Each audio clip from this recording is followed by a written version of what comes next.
Hi, welcome back to Science 1206, the Sustainability of Ecosystems unit. I'm Ms. Ledwell, and in this video, we'll discuss bioaccumulation and biomagnification. Let's begin. Bioaccumulation refers to the buildup of substances, in particular toxins, such as pesticides or heavy metals, within the body of an organism over time. The substances that accumulate are ingested at a greater rate than they are eliminated and build up in the tissues of the organism. Fat-soluble toxins are particularly concerning because they accumulate in the fatty tissues of organisms, leading to higher concentrations over time. The image below illustrates bioaccumulation. This shows the same fish through different stages of its life cycle. Each red dot represents 1 unit of fat-soluble toxin. So we start out with an immature young fish, smaller in size, and at that point, the fish has 3 units of fat-soluble toxins in its body.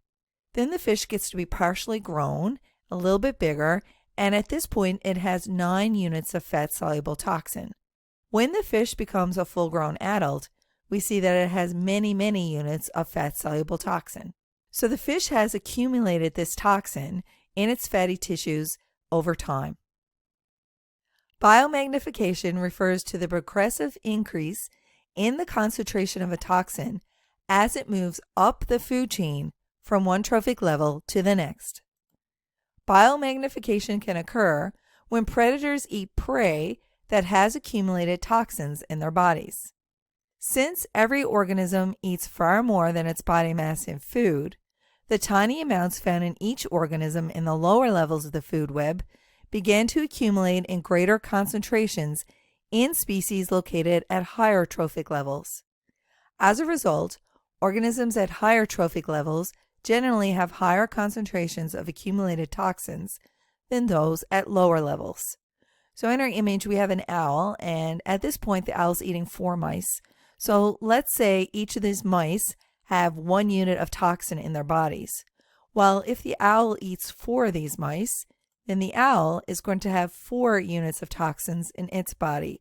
So you can see how the organisms at higher trophic levels tend to accumulate greater concentrations of toxins in their bodies because they're eating so much of the prey.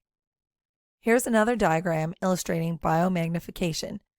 So we're going to start by looking at the bottom of the diagram. Each red dot represents 1 unit of fat-soluble toxin, and the organism at the bottom either has 1 unit of fat-soluble toxin or none. When we get to the next level in the food chain, these organisms either have 1 or 2 units of fat-soluble toxins, depending on how many of the previous organism they ate and how much toxin was in what they ate. Now we're into the small fishes, and the small fish have 5 or 6 units of the fat-soluble toxin, depending on how many of the previous organisms they ate. So you can see as we move up, there's becoming more and more toxins in each level of the food chain. Now we get up to the top of this food chain, and this fish we see has many units of fat-soluble toxins compared to the levels below it.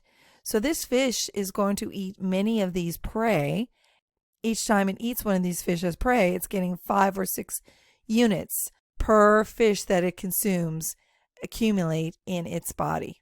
And in this way, we can see how the organisms at the top of the food chain end up accumulating more toxins than the ones below it.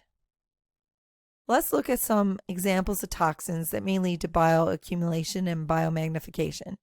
So our first example is called DDT.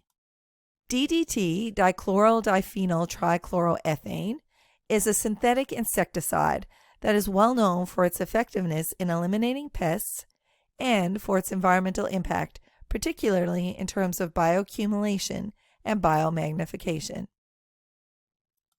DDT is a fat-soluble chemical, which means it tends to accumulate in the fatty tissues of organisms over time.